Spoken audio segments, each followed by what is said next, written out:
Hello, Mike Ako, and good afternoon. Mahalo for joining today's AEN-WLA hearing. It's Wednesday, February 11th, and we're convened here in room 224 and video conferencing, which includes the audio and video of remote participants that's being streamed live on YouTube. So in the unlikely event that this hearing is cut short, the committee will reconvene to discuss any outstanding business on Friday, February 13th at 3:05 p.m. during AEN's time slot, and a public notice will be posted on the legislature's website. And because of our 90-minute time limit for hearings, there will be a 1-minute time limit for all testifiers, and we'll have a virtual countdown timer on the Zoom screen. So, getting started with the first measure is SB 2489, requiring each lease that the Department of Ag and Biosecurity enters into renews or extends to include provisions stating that the department may, 1, enter the leased premises, 2, order or otherwise require the lessee to maintain control of any invasive species on the leased premises, and 3, terminate the lease for refusal or violation. So first up we have is DAB. Good afternoon, Chair, Vice Chair, members of the committee. I'm Esther Recker, Pesticides Branch Manager for Department of Agriculture and Biosecurity. On behalf of the department, we stand on our written testimony. Thank you. That's with comments. Next is Patrick Chi from DLNR. Aloha, chairs, vice chair, members of the committees. We support this bill, the department, and we support the various authorities that this bill would grant the Department of Land and Natural the Department of Agriculture and Biosecurity. We also note that the DAB already has a lot of the authorities that are in this bill, but nonetheless, having it explicitly listed in statute would be helpful. We also find that there's a new part in there requiring the lessees to maintain control over any invasive species on the leased premises, which we appreciate. Mahalo. Thank you, Patrick. Next is Stephanie Easley from CGAPS.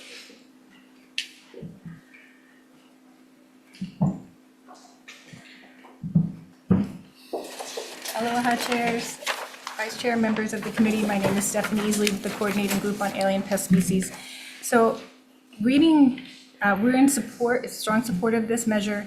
Reading DAB's testimony, they point out that since 2022, they've had a policy to include similar language that from their testimony appears to be even stronger than what is proposed here. I'm wondering if that could be codified in a statute, because the issue is that they have different policies at different times with different access provisions in their leases. And then those can change because they're just policies. And then when there is an infestation in an ag park, the Plant Industry Division would have to go to the ARM, Agricultural Resource Management Division, and get a list of the lessees and the list of the different provisions. And so having it in statute, what's required to be in the leases would mean going forward, it would be clear that the access was granted for all leases. I'm here if you have any questions. Mahalo. Thank you very much. Nathan Dube with OISC. Is it Dube or Dube? Dube. Dube. But either works. Okay. Good afternoon, chairs, vice chairs, members of the committees. OISC is in strong support of this measure. As an organization that deals with a lot of private property access, we know how important getting permission to access in order to control invasive species is. While we primarily work in private property, any tool that's going to expand DAB's authority to help control these invasive species and contain them, we're in very much strong support of that. Here to answer any questions. Thank you, Nathan. Thanks. Brian Miyamoto, Hawaii Farm Bureau.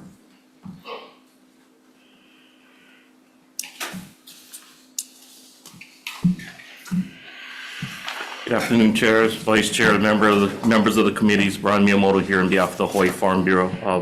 We provided comments. You've heard us. We support battling invasive species. We support any efforts to control and eradicate invasive species.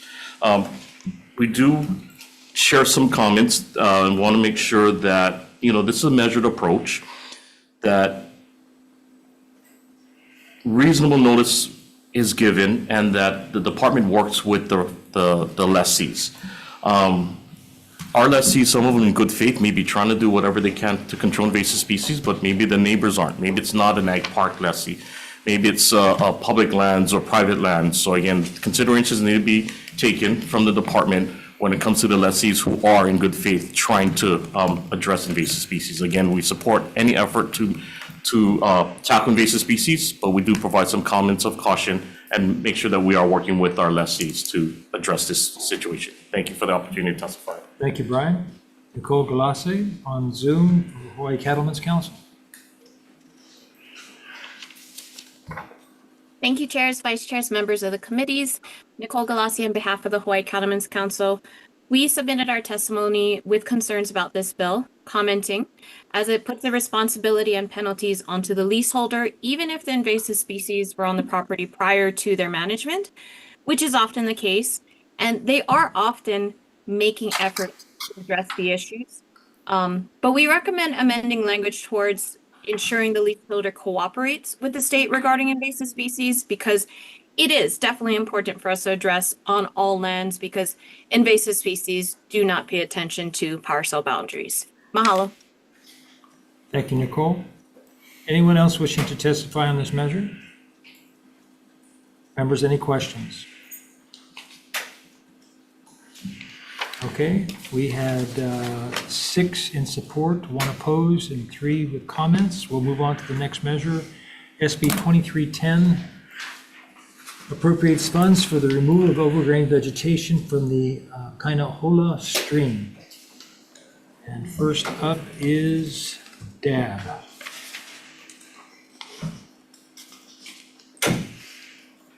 Good afternoon, Chair, Vice Chair, members of the committee. Once again, I'm Esther Recker on behalf of the Department of Agriculture and Biosecurity, and we stand by on our comments and in support of this bill. Okay. Any others who want to testify on this measure?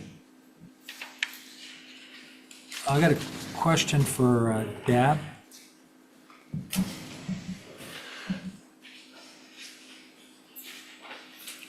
You said in your testimony that you believe that a segment of the stream in question is managed by DOT, and if that's the case, it would make sense to have the funds appropriated to DOT. Can you show us, can you clarify that, what you were talking about? Okay. Good afternoon. Sure. Senator Kevin Moore with the Department of Agriculture and Biosecurity. So as our testimony explains, DAB in 2024 hired a contractor to clear all of the parcel under its jurisdiction. They stopped at the boundary of a DOT, I say DOT parcel, I did some research with DLNR on this. The parcel is technically ceded lands under DLNR's inventory. A long time ago, it was leased to Lihui Plantation Company for a cane haul road. In 2007, the Department of Transportation built a Kapaa bypass road using that cane haul road alignment. So that became a DOT highway. That parcel where we think the vegetation clearing needs to occur is a section of that DOT highway. You just send me a, Okay. committee, okay, and I'll distribute it. All right, thank you very much. All right, anyone else wishing to testify on this measure? Any other questions? Moving on to SB 2372, relating to trees, establishes base selection criteria for exceptional trees, establishes the significant tree designation, selection criteria, and related processes, establishes the State Arborist Advisory Committee within the DLNR for administrative purposes, requires the County Arborist Advisory Committees to have at least 6 members, adopt new exceptional tree selection criteria, and designate significant trees.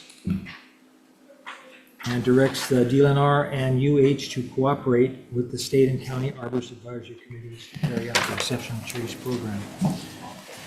So on this one, let's see, first up is Department of Taxation.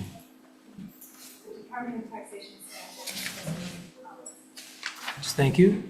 Heather McMillan from DLNR.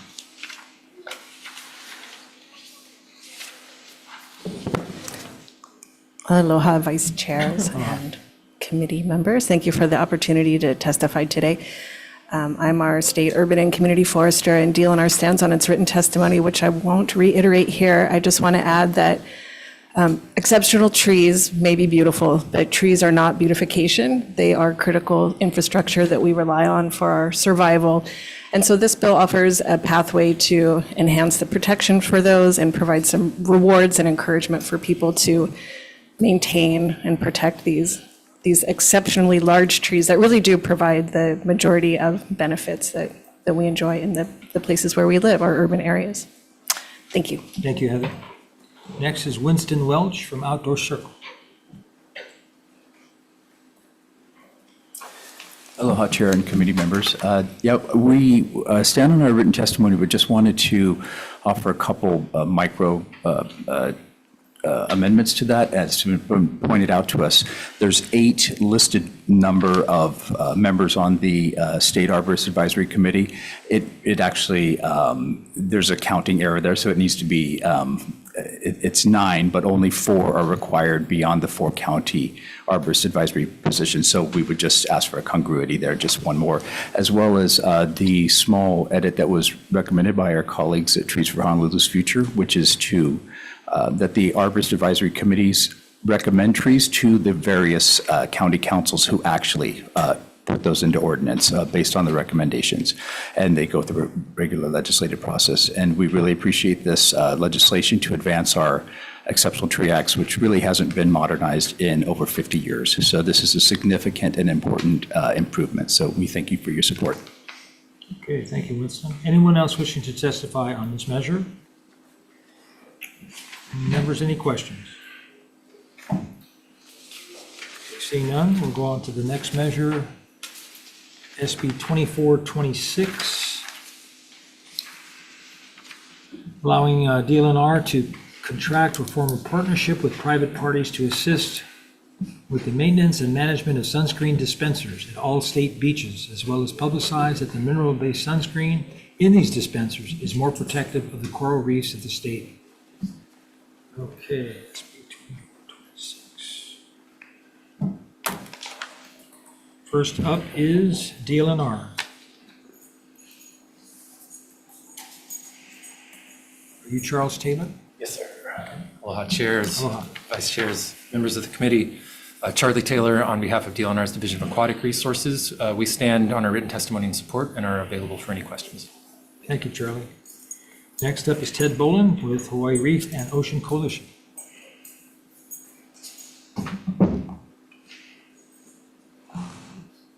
Thank you, chairs, vice chairs, members of the committee. Ted Bolin on behalf of the Hawaii Reef and Ocean Coalition. Chair Lee, I think I recall 10 years ago working on a bill like this with you to ban certain chemical sunscreens. Says Bill. And both chairs. This is also a good bill. Mineral sunscreens have been found to be graced by the federal government, and the chemical sunscreens have not. The mineral sunscreens have been used at beaches, and I think if we had availability through dispensers, that would be a great way to protect both the health of the beachgoers and of the reefs. We need to do both. So I urge you to pass this bill, and the education portion is very important as well, and I urge you to pass the bill. Thank you for the opportunity to testify. Thank you. Available for questions. Thank you.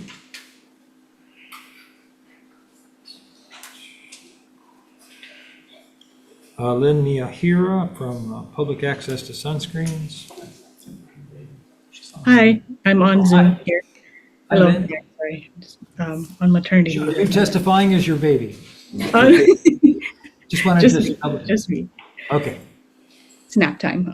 My name is Lynn Mia here. I'm representing the Public Access to Sunscreens. We support the intent of this measure in providing free sunscreens at all beach parks. However, we do have some concerns about the promotion of mineral sunscreens as being more protective of coral reefs.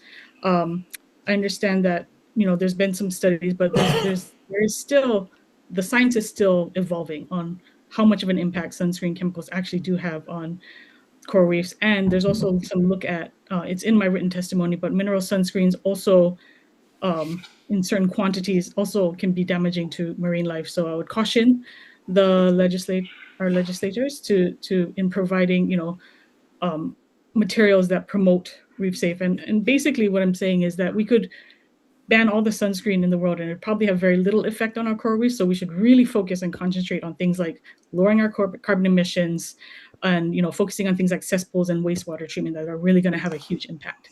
And thank you for the opportunity. Okay, thank you very much, Lynn. And anyone else wishing to testify on this measure?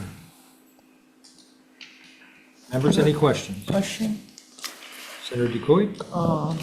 Hawaii Coalition, please.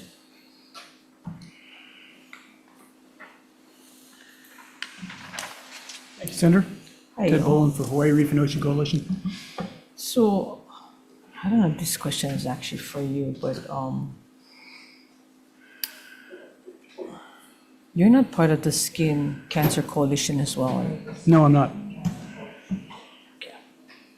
We didn't, okay, not among. Okay. But actually the Skin Cancer Coalition, sorry. Thank you. Okay. Or maybe. Hi, Senator DeCoit. Actually, we work with the Hawaii Skin Cancer Okay. Coalition. In your guys' testimony, you expressed opposition in part because the measure limits state-funded dispensers to non-mineral sunscreen options. From your perspective as an organization that prioritizes access to sunscreen, do you believe that maintaining the current status quo, no state-funded sunscreen dispensers, is preferable to the approach proposed in the bill?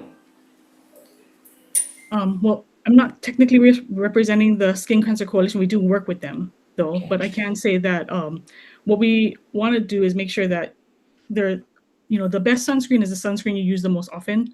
So we want to make sure that access to all FDA-approved sunscreens is kept available, and that state funds should be made for all FDA-approved, quote-unquote, legal sunscreens for Hawaii should be made available for any state-funded sunscreen dispensers. Those that fall on you, so just for. In Hawaii, that would be anything that doesn't contain oxybenzone. Oxybenzone. Yeah. And then under FDA approval. Is that? Technically, those are FDA approved, but in Hawaii, we've banned. So we would prefer that anything that doesn't contain those two UV filters be available for the sunscreen dispensers. So specifically, you believe these products pose less risk to Hawaii's coral reefs than mineral-based sunscreens? The science is really evolving on whether or not these chemicals actually do have a profound impact on our coral reefs or not. The studies that have been cited in the past have used concentrations that don't necessarily are found in nature. They've been cranked up in labs, right? And so like anything at high concentration, it's gonna be bad for our coral reefs. No, so I agree with you, Lynn, because I'm going to tell you, and just for the record, Ted, I actually introduced the first sunscreen, wasn't Shirley, sorry, Chair, but, so they killed the bill in the House, but it was due to exactly what you're saying, Lynn. It was all done in labs instead of open where you get a better, clear access. But no, thank you. Thank you, Chair. Okay, thank you, Senator. All right, moving on to the next measure, SB 2334, beginning January 1st, 2027, requires the payment of an ag land conversion fee by the buyer or lessee in a transaction for any ag land that will be converted from ag production for certain purposes. Establishes the Ag Land Conversion Fee Fund to, among other things, support the Health Soils Program.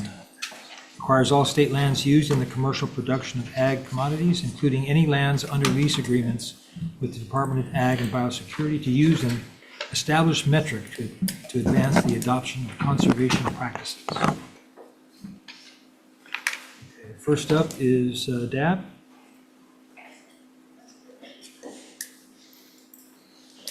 Good afternoon, Chair, Vice Chair, members of the committee. Once again, I'm Esther Recker with Department of Agriculture and Biosecurity. We stand on our written testimony and offering comments on this bill. Thank you.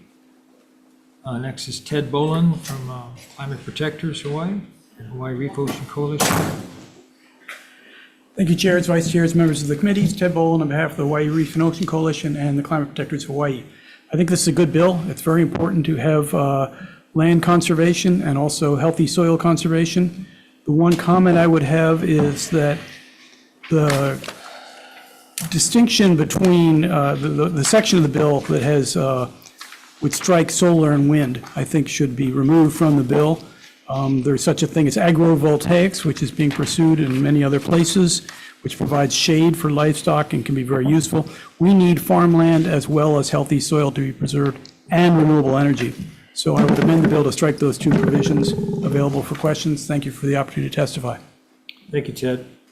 Next is Hunter Heveland from Hawaii Farmers Union.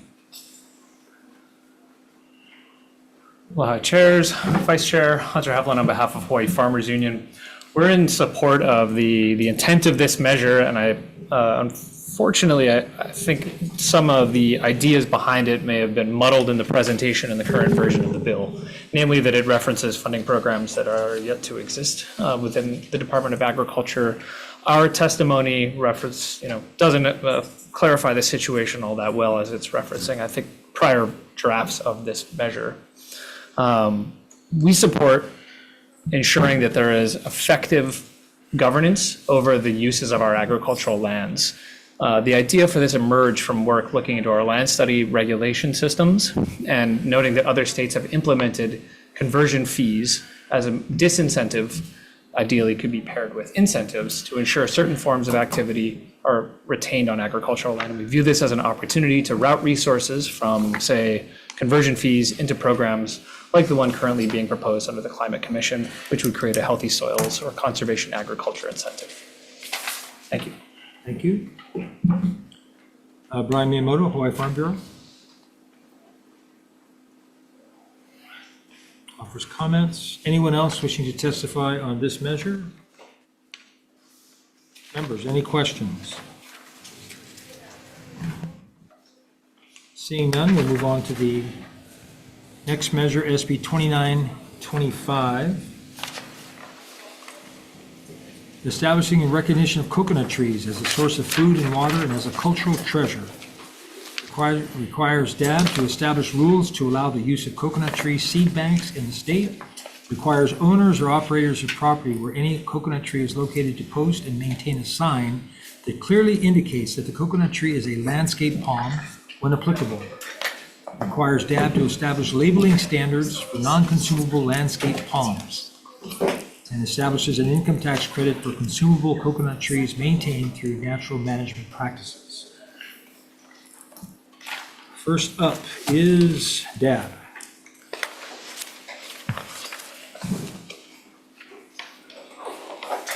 Good afternoon, Chair, Vice Chair, members of the committee. The department would like to change its testimony from opposition to comments, and otherwise, I will be here available for any questions. Thank you. Thank you very much. Heather McMillan from DLNR. In support. Okay. Department of Taxation. Comments? Okay.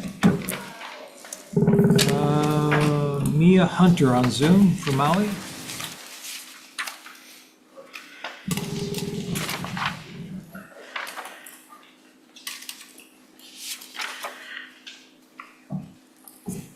Can't hear you, Mia.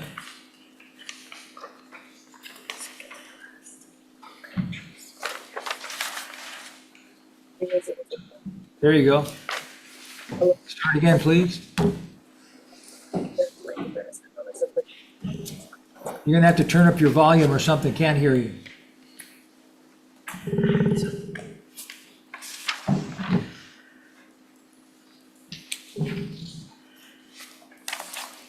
Mia, see if you can adjust. We'll come back to you in a few minutes, okay? Can you hear me okay? Okay, we'll come back in just a minute. Christy Martin from CGAPS.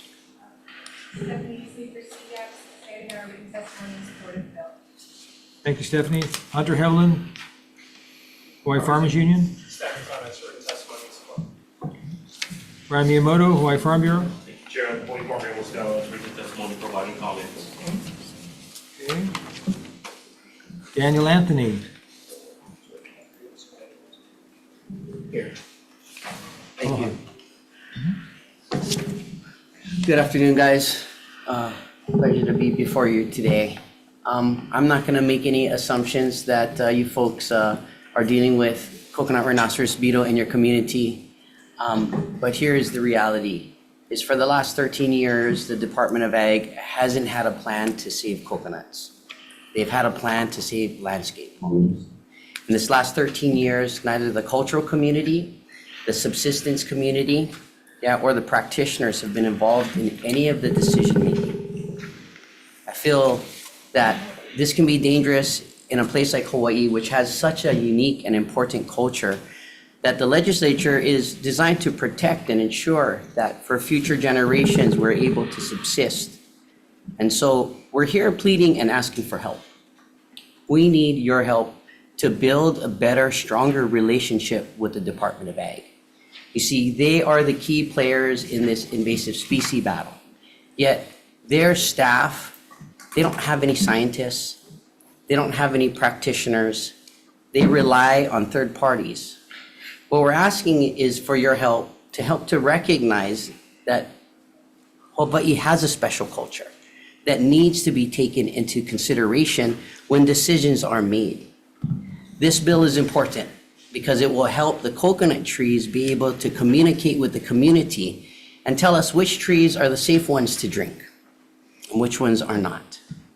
This bill is important because, as Department of Ag Chair Sharon Hurd had told me in past years, there's nothing I can do, Daniel, because the coconut is not listed as something special.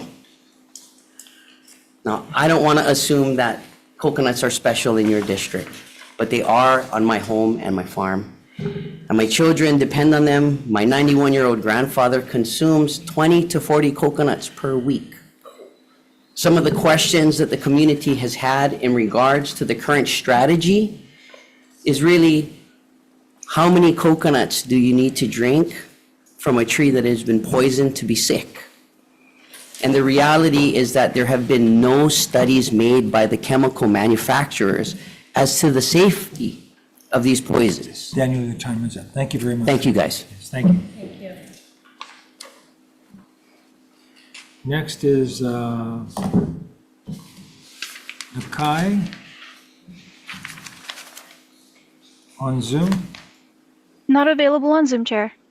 Okay, Alohi Aya on Zoom. Okay, please.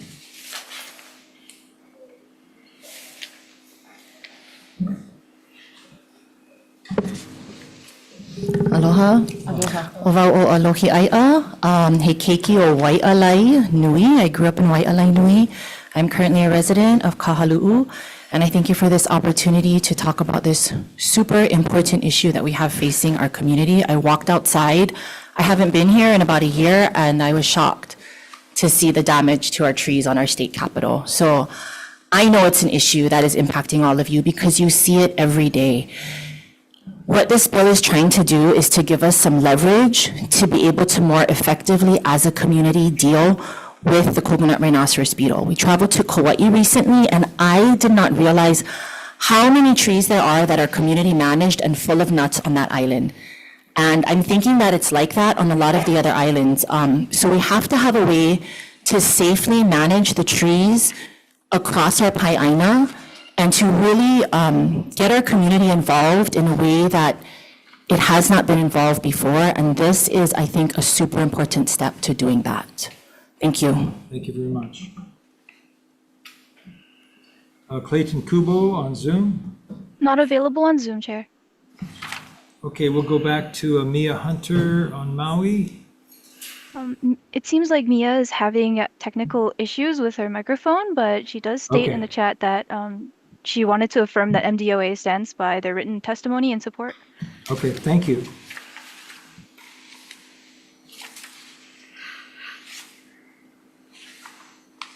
All right, anyone else wishing to testify on this measure? Members, any questions? Question. Senator Rico. Deb.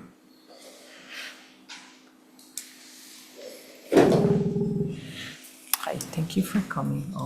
So I noticed that already in statute, which I didn't realize, 149A-F B says the owner or operator of the property on which any coconut tree is located shall post and maintain a sign clearly indicating that the coconut tree is a landscape palm and not for human consumption.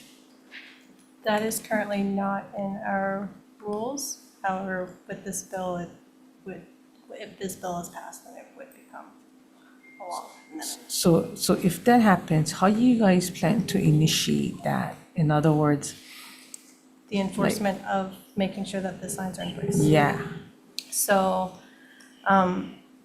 right now, we would just do it on an ad hoc basis on when inspections would occur. So if we inspect for pesticide use on a product that may have been treated on a coconut, then we would check for the signs. We currently do not have the resources to ensure that everyone who owns a coconut palm for landscape use has the sign in place. so could it be that an actual homeowner also does landscape coconuts as well as consumption?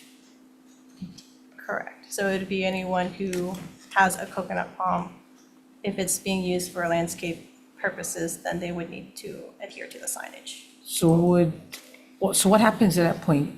We would contact you guys would come out? I mean, I'm trying to figure out, because, I mean, Yes, so. like I get coconuts, my neighbor get coconut trees, and Yes, where it's written, it would be under the jurisdiction of pesticides branch, because those are our rules to enforce. So if there was a suspected violation, then it would come to our branch and we would investigate. okay, so do you have any recommendations on what percentage of qualified costs can be claimed in getting the tax credit? I do not have an answer for you, but I can get back to you on that. Thank you. Thank you, Chair. Okay. Chair, Yes.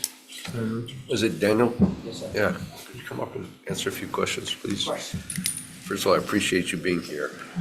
So talk to me, are you a farmer of coconuts? Do you sell am. them commercially? I'm more focused on subsistence. Okay.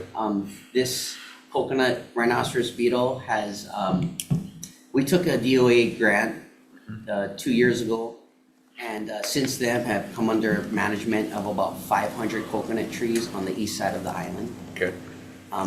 One of the things that we realized is that if we didn't figure out a way to save existing fully producing coconut trees, we weren't gonna have the seeds to replant. Yeah, one of the things, I think there's a misconception, is I think the Department of Ag sees a seed bank as a nursery that has baby coconut trees. The seed bank, in order for the coconut to be viable as a seed, it needs to turn brown in the tree and generally fall.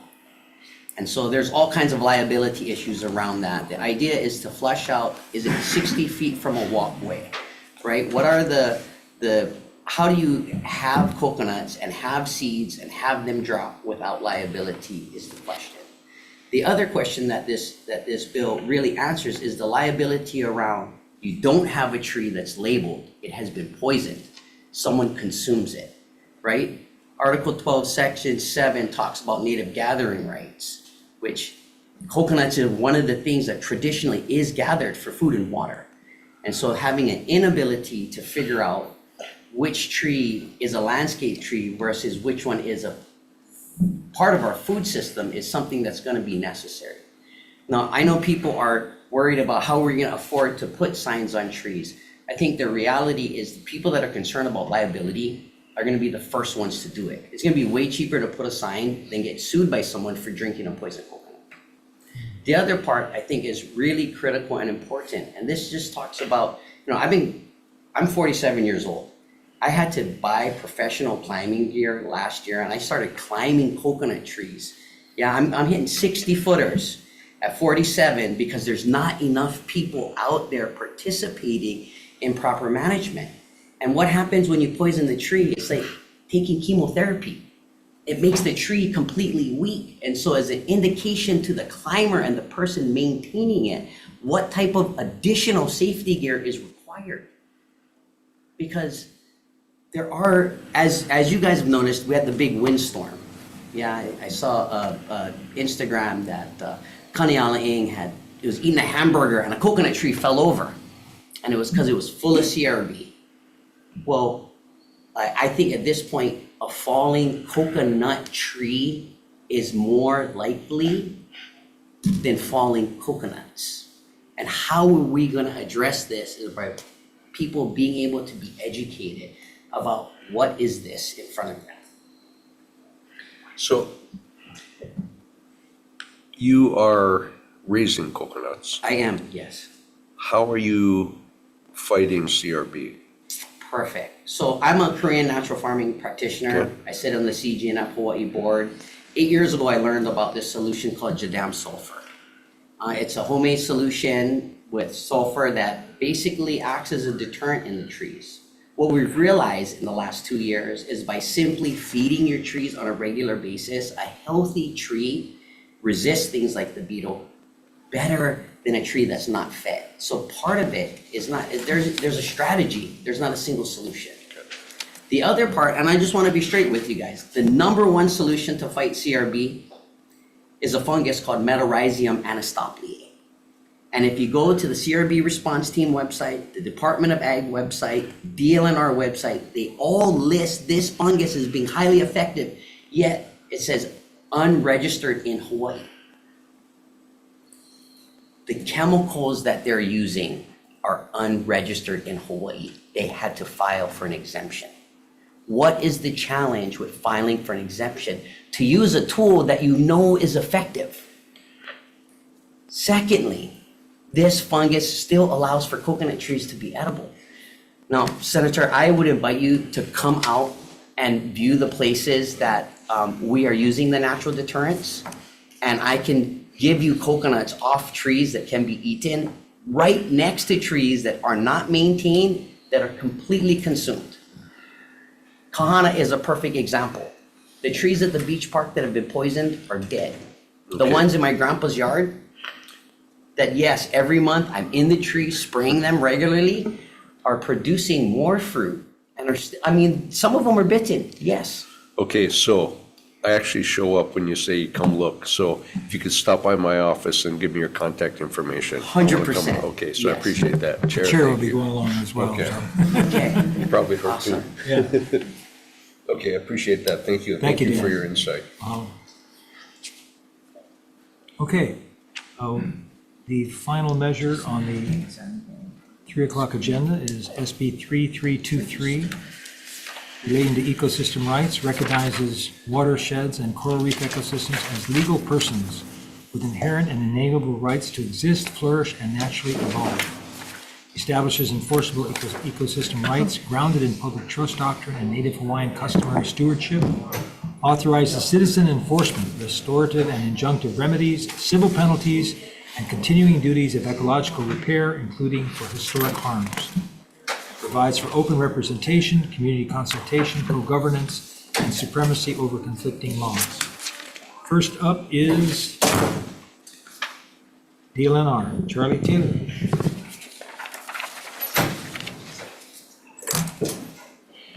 Aloha, Chairs, Vice Chairs, Charlie Taylor on behalf of DLNR's Division of Aquatic Resources. We stand on our written testimony, appreciating the intent and providing comments. Just noting, I'm sure you guys hear that a lot, appreciating the intent and providing comments, probably get sick of hearing that.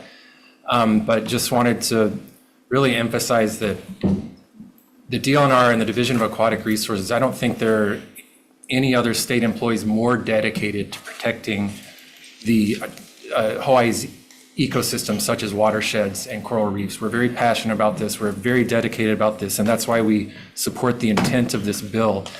However, just the way this is drafted, I won't go through every line right now with you guys. You can, if you want, have questions later, but we do find some problems just the way it's drafted.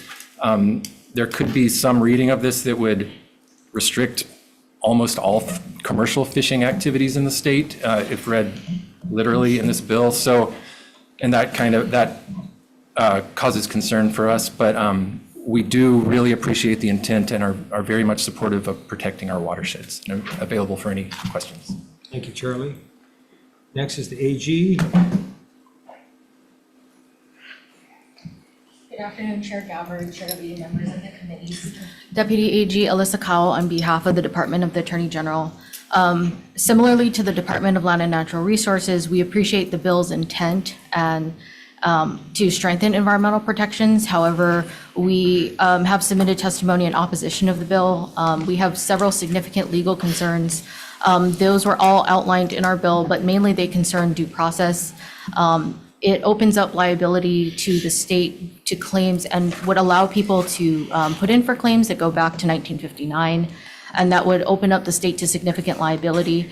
It would also pose due process concerns for those who have rectified their violations that may have occurred on an administrative level or at another civil level. It's also not clear how or who could enforce these rights. So I'm available if you have any questions. Yeah, I'll be here. Thank you, Lisa. Next is Ted Boland for Hawaii Reef and Ocean Coalition, Climate Protectors Hawaii. Thank you, chairs, vice chairs, members of the committee. Ted Boland. In strong support of the intent of this bill, we start with the notion that man is a part of nature, not above it, and a lot of our law is based on the assumption that we are superior to nature and nature is there to serve us. That's not how it works in real life. This bill is grounded in the public trust and the Native Hawaiian customary stewardship concepts. I would agree with the previous speaker, there are some issues to be worked out in terms of the legal aspects of it, but I think it's very important to move something forward and recognize the way this bill can help with watersheds and coral reefs, and that's really important. So thank you for your attention to this bill. Available for questions. Thank you. Thank you, Ted. Christopher Dean from Clean the Pacific on Zoom. Hello, committee members. Thank you so much for taking my testimony. I would encourage you to try to listen to my podcast that I gave at the Museum of Natural History in New York City. You may have to cut and paste it into the browser window that I included with my testimony.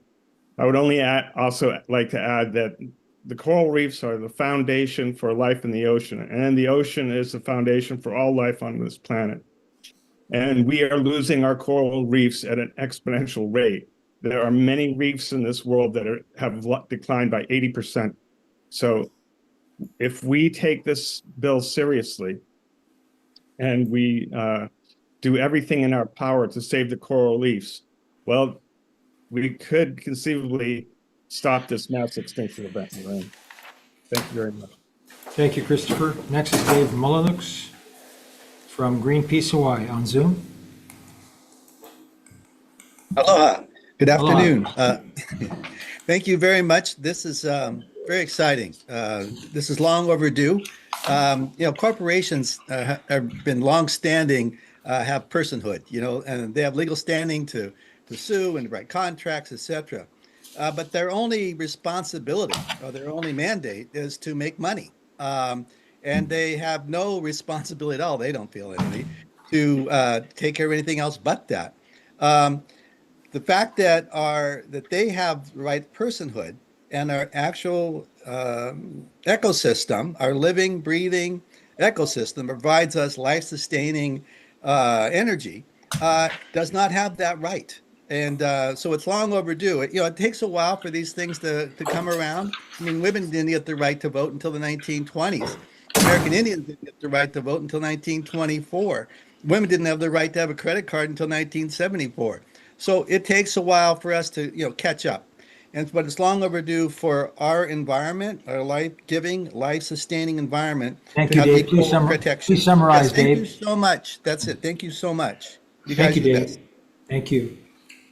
Next is Lindsay Verherlig from Animal Legal Defense Fund on Zoom. Good afternoon, Chair Gabbard, Chair Lee, and members of the committees. My name is Lindsay Verheilig, testifying on behalf of the Animal Legal Defense Fund, and we will stand on our written testimony in strong support of this measure. Thank you for your consideration. Thank you, Lindsay. And next on Zoom is Ron Tubbs. Ron Tubbs is not available on Zoom, Chair. Next is Kim Koch on Zoom. These are all on Zoom. Chair, both chairs and senators. Thanks for having me. I'll make this quick. I don't have an organization, just somebody trying to make Hawaii make sense. And I feel that humans are humans, animals are animals. The coral reefs have protections, the fish have protections, ecosystems have protections. And I think extending human protections to them, from just a lay citizen's point of view, you go out fishing and, that fish teams up with the Humane Society and they sue you for harassment or abuse or something like that. So make it make sense. I don't support this and, vote no. Thank you. Thank you, Kim. Next is James Lavelle on Zoom.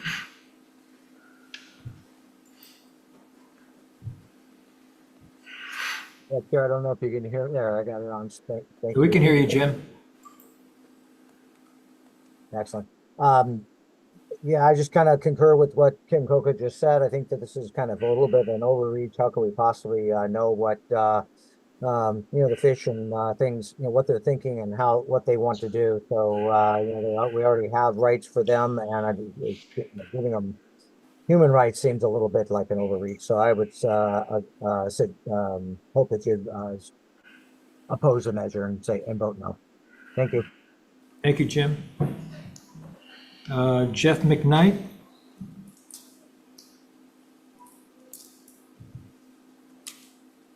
Aloha. Thank you for allowing me to testify. I've lived in Hawaii for many years, and I care deeply about this place.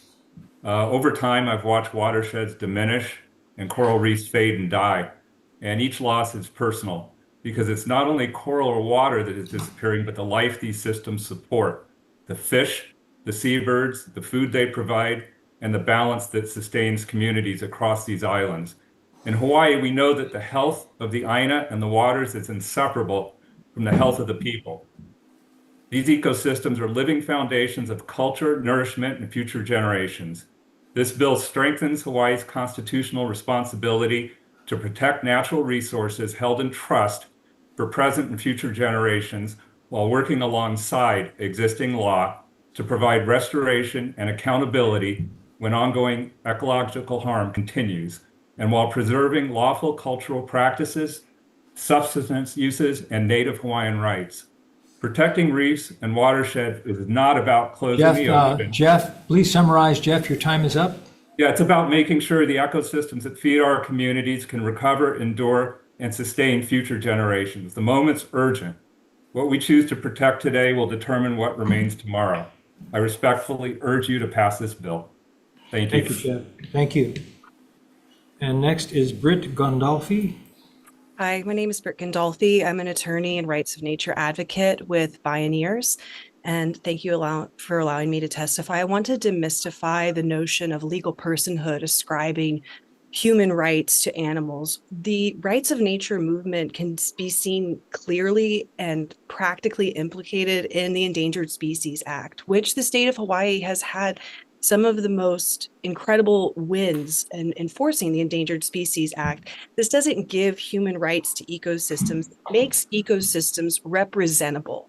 It gives citizens and the state the power and authority to litigate on behalf of an entity that doesn't have the capacity to represent itself. Just in the law where we ascribed guardians and we have a public trust doctrine where the state has a responsibility to care, these laws expand that representation scope to citizens. And so I wouldn't fear this bill. It's applying a policy that we've seen at the congressional level to an ecosystem in desperate need of your care and support. And thank you for your time. Thank you, Britt. And next is Travis Liggett. Chairs and committee members. My name is Travis Liggett. I'm medical force responsible for compiling this bill. And just wanted to speak briefly about what it does and how that relates to the existing public trust doctrine. So the public trust doctrine in Hawaii is something very unique, powerful, and beautiful. And this bill does not actually diminish that in any way. It simply does the following, it creates the following mechanism, which allows citizens to engage enforcement with the public trust doctrine and not just the government agencies. In truth, this bill strengthens the doctrine. if our current enforcement system is a finely woven braid of agencies designed to provide an ecosystem collapse, the NANI Act separates out one strand and places into the hands of the people, ensuring that the metaphorical golden thread of accountability and ecosystem health always remains connected, even if the primary rope frays or fails. This is the public trust doctrine placed metaphorically into. Thank you, Travis. Please summarize. Travis, your time's up. Please summarize. Yes, in short, this allows citizens, not just the government, to enforce the public trust doctrine. Thank you, Travis. Thank you. Anyone else on this measure? Members' questions? Oh, please. Angela Melody Young, testifying on behalf of CARES. Wishing to comment, I'm neutral. And I think this committee has a very interesting priority to try to manage all of these things, especially with the Hawaiian community and their narrative of restoring the aina with their cultural practice and working with the mo'olelo of the ancestors to perpetuate the land from Kaneohe to Makaha. So the Constitution, I think, already does what this bill is trying to do. And watersheds and ecosystems are protected constitutionally through a strong public trust doctrine. It has explicit enforceable rights for maintaining a clean environment, as outlined in Article 6 of the state constitution. So I think what could be beneficial is to help facilitate a resolution or a task force with city and county offices with Native Hawaiian practitioners to focus initiatives and policies to restore the land with focusing on sustainable farming and other agriculturally restorative activities. Thank you. Thanks.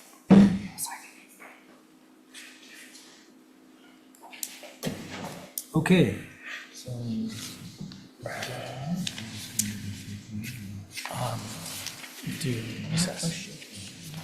We'll take a brief recess before we go into. Oh, yes. Questions? Questions? I got a quick question for AG.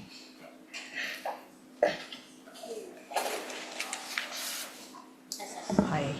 Do you see any problems with work recognizing watersheds and coral reef ecosystems as legal persons?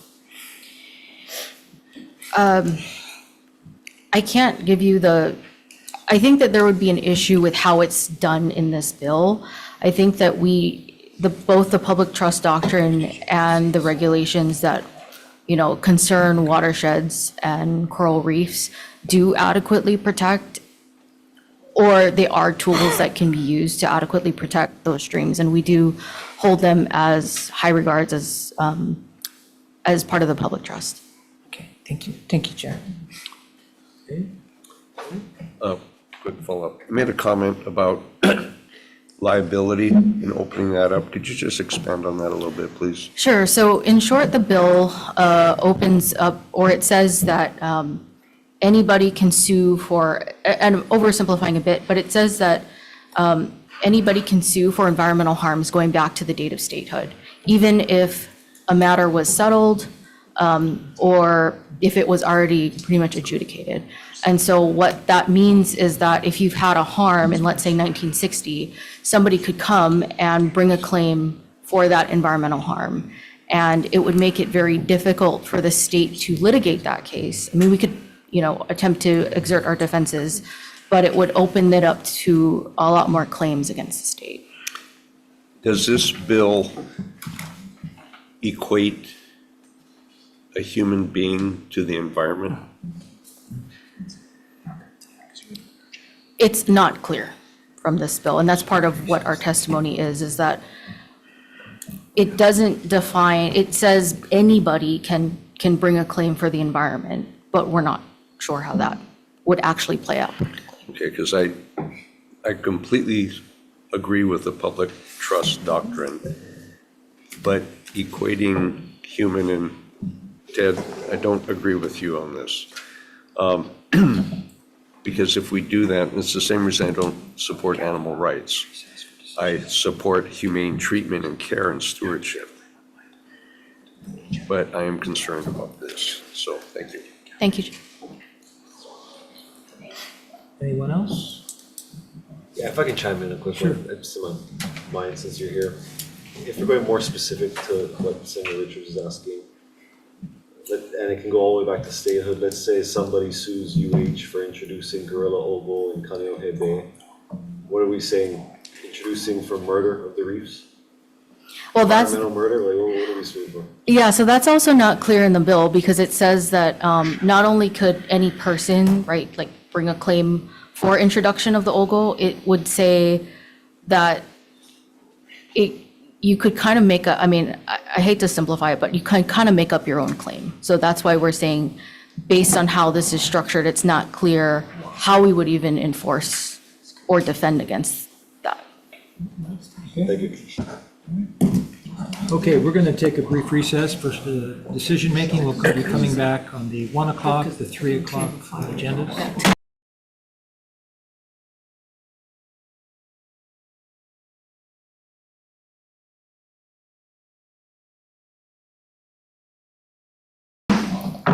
Okay, reconvening the 3 o'clock joint AEN-WLA decision-making.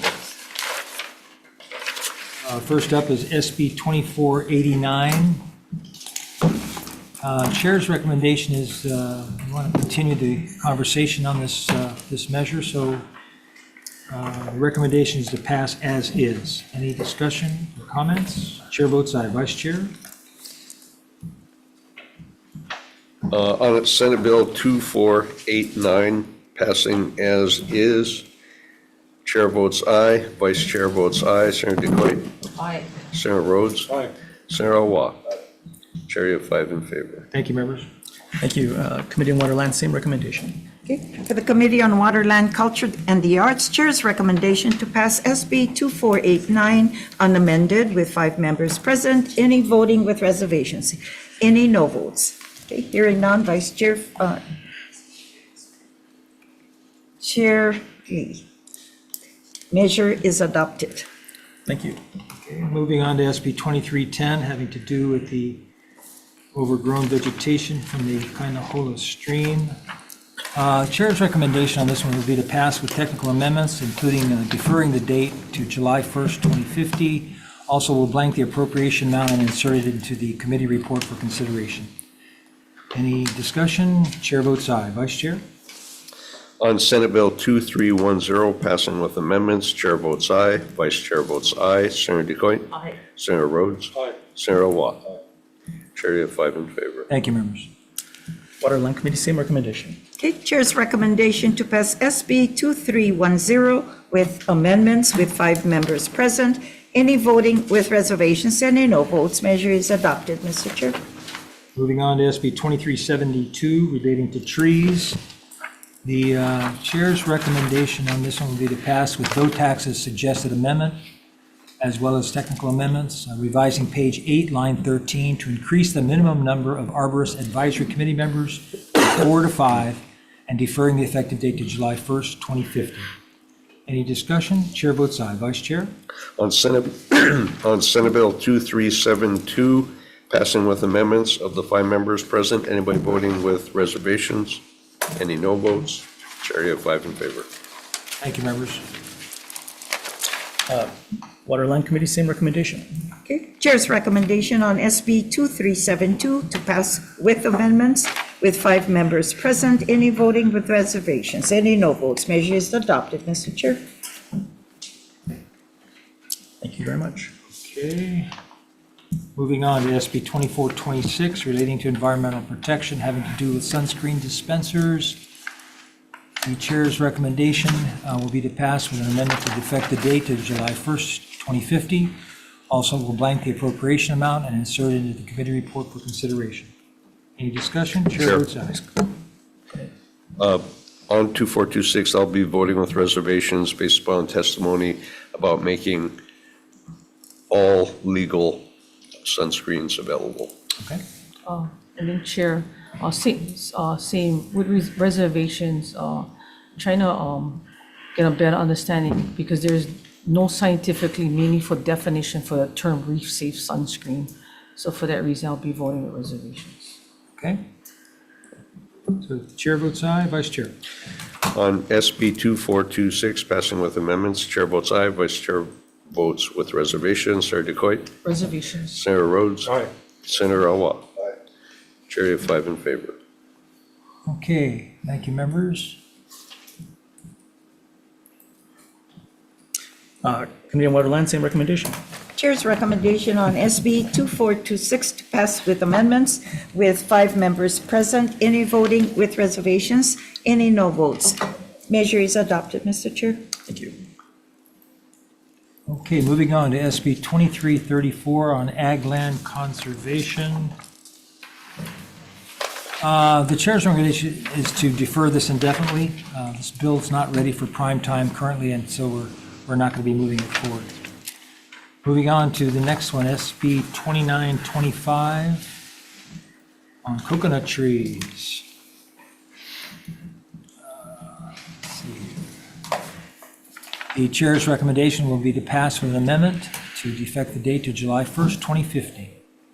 Any discussion, comments? Chair votes aye. Vice Chair? On Senate Bill 2925, passing with amendments, of the 5 members, is anybody voting with reservations? Any no votes? Chair, you have 5 in favor. Thank you, members. Thank you. Water, Land Committee, same recommendation. Chair's recommendation to pass SB 2925 with amendments with 5 members present, any voting with reservations, any no votes. Measure is adopted, Mr. Chair. Thank you. Moving on to SB 3323 relating to ecosystem rights. There's a controversy on this one. Good conversation, though, and I want to continue the conversation on this bill, so I'd like to just pass it out with technical amendments. Any discussion? Chair votes aye.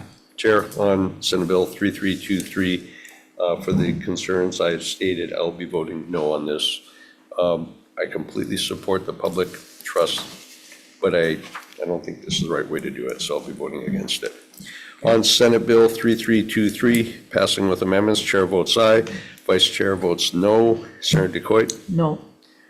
Senator Rhodes? Reservations. Senator Awa? No. Chair, you have 3 no votes. It does not pass. Okay, thank you. So Committee on Water, Land will defer this measure. Okay, I think that's it. Right? So we'll adjourn the joint decision-making, and AEN, if you'll stick around, we have some rules.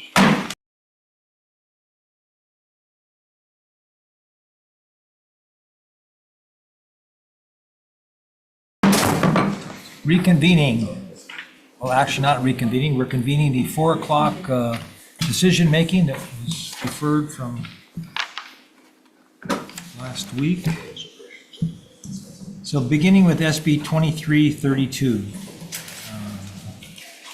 reestablishing the Ag Development and Food Security Special Fund, establishing the Carbon Emissions Tax and Dividend Special Fund. And on this one, members, the chair's recommendation will be to pass with an amendment to establish a refundable high-mileage driving tax credit under Chapter 235, applicable to individual taxpayers who are not dependents, beginning with taxable years after December 31st, 2025. The credit provides $150 to licensed drivers who drive at least 500 miles in a 7-day period, with an additional $6 for every 20 miles driven above 500 miles. The amendment requires documentation, directs the Department of Taxation to implement and administer the credit, makes the credit refundable, and allocates any unissued credits to the MedQuest division, and will defer the effective date to July 1st, 2050, as well as blanking the appropriation amount and inserting it into the committee report for consideration. Okay, any discussion? Chair? Yes. On Senate Bill 2332, I really appreciate the work that's been done to try and figure out how the high mileage drivers can be recognized and compensated. But when I've worked on this, and I worked on the escalation of the barrel tax over time, it substantially increases the cost of the oil, while it doesn't even really cover the costs of my long distance travelers. So for that reason, though, I know the intent and I do support the direction. I cannot support the bill the way it is, so I will be voting no on this. Okay. Chair, I have the same situation. I have distance drivers in Hana, and I did the match up for it as well, even on the cost reimbursement of it. I'm gonna get a hard time supporting this. A lot of the businesses, it'll also impact them as well. I am voting no on this measure as well. Okay. Thank you, Chair. Okay, Chair votes aye. Vice Chair? On Senate Bill 2332, passing with amendments, Chair votes aye, Vice Chair votes no. Senator DeCoit? No. Senator Rhodes? Aye. Senator Awa? No. Chair, you have 3 no votes. It does not pass. Okay, thank you, members. Moving on to SB 2100 on pesticides reporting.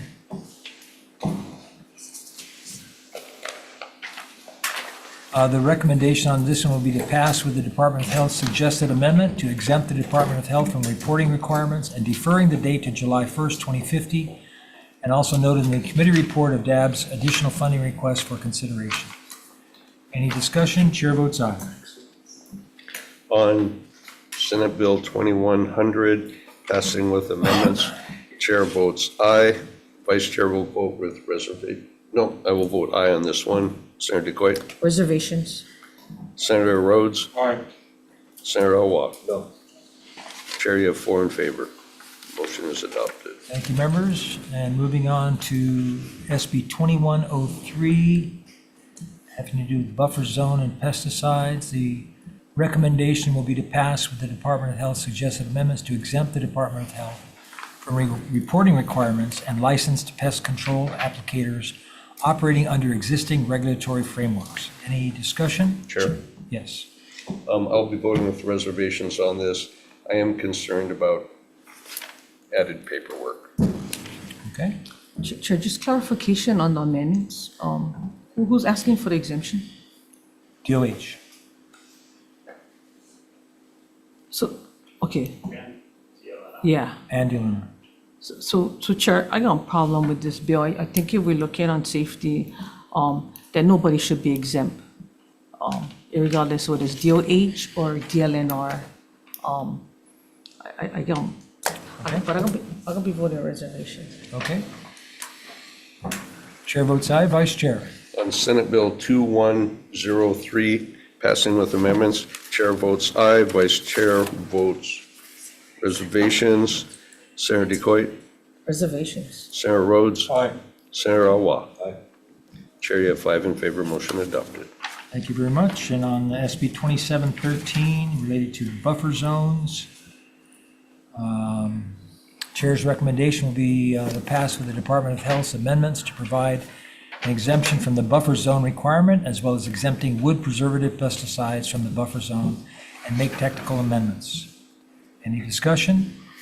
Again, I have some concerns the way this is being, some of the exemptions. I will support continuing the conversation, but I'll be voting with reservations. Okay, Chair votes aye. Vice Chair? On Senate Bill 2713, passing with amendments, Chair votes aye. Vice Chair votes reservations. Senator DeCoit? Reservations. Senator Rhodes? Aye. Senator Awa? Aye. Chair, you have 5 in favor. Motion is adopted. Thank you, members. And then the final bill is SB 2333.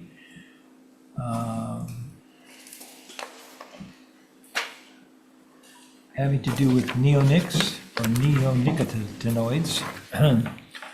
The recommendation will be to pass with an amendment to Section 2 of the bill, that's page 5, line 5, to add, quote, "The sale, distribution, possession, or use of seeds treated with a neonicotinoid pesticide," unquote, are exempted in the bill, as well as deferring the date to July 1st, 2050. Any discussion? Yeah, Chair. Yes. I appreciate the direction and intent. However, the unintended consequences of this, because this is such a broad spectrum of uses for the neonicotinoids, spills over into the veterinary world, which is something I'm quite familiar with. Because of that and removing tools out of the toolkit, I'm fully supportive once we have something that we can do that will help us, but until that time, I'm going to have to vote no on this. Okay. Chair votes aye. Vice Chair? On this one, Chair, we are passing with amendments, correct? Yes.